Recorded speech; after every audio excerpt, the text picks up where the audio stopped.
Okay, so my PICO question is, how is return to play affected for Major League Baseball players who have received a Tommy John surgery for medial ulnar collateral ligament reconstruction?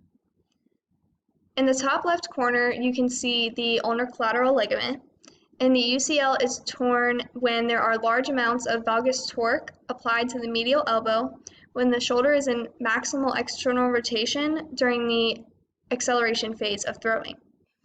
The injury itself can be seen anywhere from little leaguers to Major League Baseball players and is one of the most notorious injuries in overhead sports. The Tommy John surgery is used to further an athlete's career in baseball, which is evident in both the literature and the public perception of this surgery. According to the MLB disabled list, 16 to 22% of Major League Baseball injuries occur in the elbow. With a prevalence rate of 10% of professional baseball players receiving ulnar collateral ligament surgery, there is a return to play rate as high as 90%. The prevalence rate is higher in pitchers with a UCL tear seeking out surgery than non-pitchers, this being 16 and 3% respectively. The first procedure was performed by Dr. Frank Jobe, you can see on the right in the top left picture, and was performed in 1974, and it was first documented a little over 10 years later in 1986. Since then, it has been modified in various different ways, from graft choices to techniques, all of that. Between the years of 2000 and 2012, the number of Major League Baseball players receiving the Tommy John surgery increased from 12 to 32. And in 2015, the amount of high school pitchers receiving the Tommy John surgery increased to over 60 across the country. What I gathered from this information in the literature is that they don't like that these rates are increasing, and this is not good, especially in high school athletes, because only 1 in 200 high school baseball players ever make it to the professional level.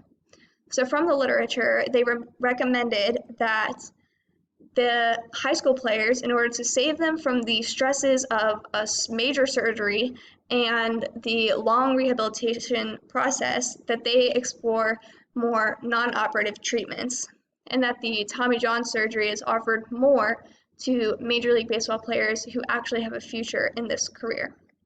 Then again, that's always up to the parents, the patient themselves, and the coaches. Indications for this surgery are wanting to return to play to the same or higher level as pre-injury, and contraindications are the athletes being unwilling to complete the extensive rehabilitation process, which I will describe a little later. So the surgery itself can be done with the standard docking or double docking technique, and there are many different choices for grafts to be used, such as the palmaris longus, the extensor carpi radialis longus, the triceps brachii, the gracilis, the semitendinosus, and the plantaris muscles. The rehabilitation process is in 4 phases. So in the first phase, the athlete is put into an immobilizing brace, and so the elbow is unable to move for 1 week. After that week, the patient will adjust the brace in order to increase range of motion progressively for the next 5 weeks. At the end of those 6 weeks, the brace can be removed and they can continue their rehab. So the second phase is aimed at restoring strength. So the athlete will use a 1-pound weight in their exercises, and they will increase that weight by 1 pound each week for the next 4 weeks. In the third phase, this focuses on proprioceptive and neuromuscular ability, and this is also completed over 4 weeks. And finally, in the last phase, which can take up to 11 weeks, the athlete is focusing on restoring proper throwing mechanics in order to get back to their return to play. In conclusion, with the literature that I read, any variation of the Tommy John surgery will have positive benefits for the athlete. The athlete, if they get it early in their career, then they have a better chance of furthering their playing ability with minimal to no disturbances to their playing ability, if that makes sense.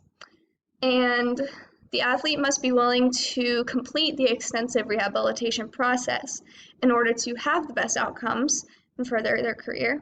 They also must be willing to accept that they may never return to their full playing ability that they had pre-injury. And these are my references.